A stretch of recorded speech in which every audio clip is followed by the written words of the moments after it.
Dr. Jabari Evans. Thanks so much for being here. Thank you for having me.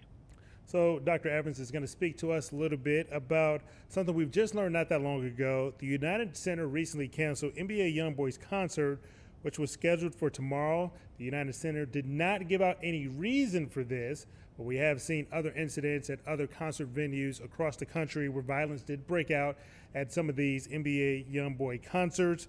And Dr. Evans is going to lead us and give us a little bit of perspective on what we're seeing here. So first, I want to start with just how familiar are you with NBA YoungBoy, and could you explain to our viewers how would you describe his music? Well, I'll say NBA YoungBoy is someone who is an internet sensation. He's someone whose music kind of has sprouted out from what one would call the underground. But he comes from a tradition that is actually very much associated with drill rap, which is actually a subgenre of hip hop that was birthed on the south side of Chicago. The interesting thing about it is he's sort of taken it, making it his own, and he's become very popular.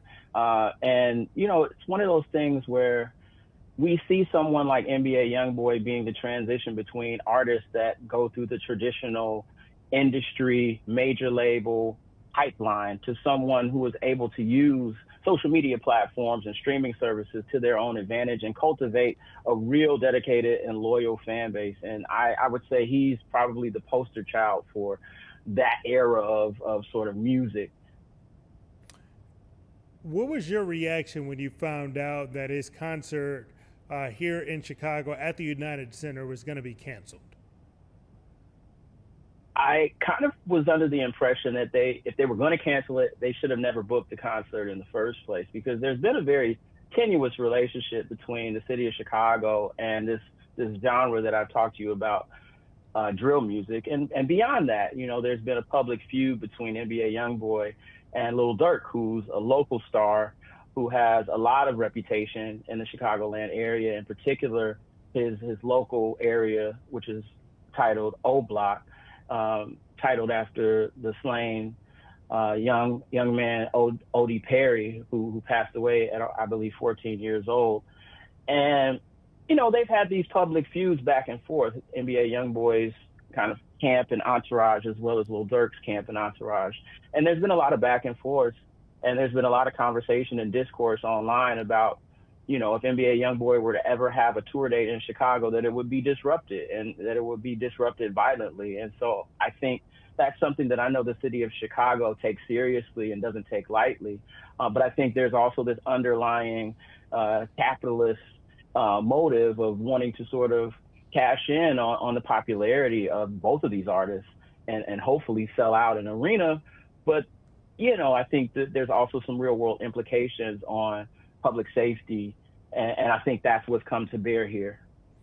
And you mentioned popularity. Obviously, if you're getting a chance to book a tour date at the United Center, they think that you're going to be able to sell a lot of tickets here. What do you think that this cancellation should say to, I guess, NBA YoungBoy's fans who, of course, paid their money and were looking forward to seeing him tomorrow?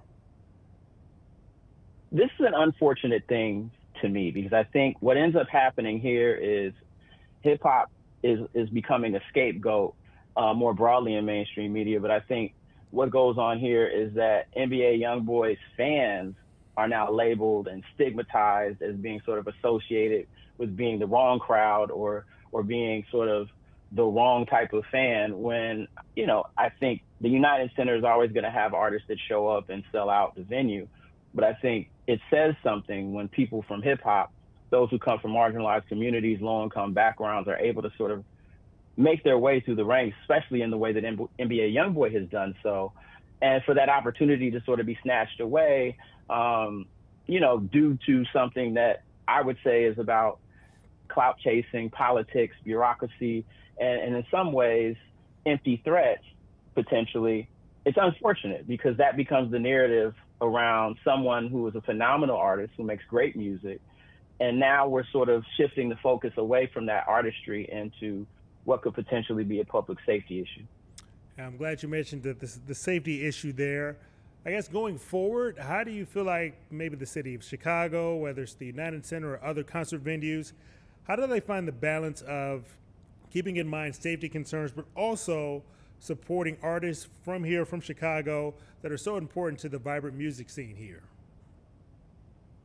Well, clearly, drill rap is controversial, but it also is a sign of the vibrance of our youth expression in the city of Chicago. And I think, again, just to echo the last point that I made, I think it's a shame that we get to look at drill from a deficit perspective rather than a strength perspective. And so I think as we see this move forward, I hope that, the narrative can shift. And I also hope that those who are in office, policymakers, can also start to deal a little bit more directly with the artists and their management and sort of come to some real resolutions that allow for fans to get to see the talented artists that they love, especially in a music-rich city like Chicago, a festival-laden city like Chicago, that often has gaps that they can't fill within the hip-hop genre, though we have artists that are being born and bred right in our backyards.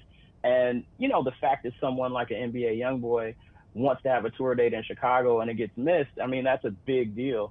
And so the hope is that, the powers that be can sort of mitigate this, because drill has been around for over a decade at this point, and many of its, strongest artists are over 30 years old. And I think it's about time that we stop thinking about them as young, reckless teenagers and start to reconcile their popularity and their mainstream appeal.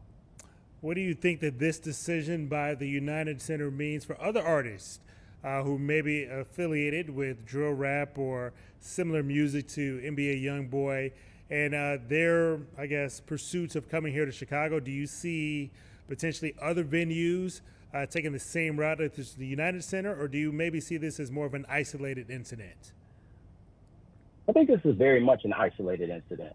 I think it's an isolated incident that is very much attributed to the subgenre of drill rap.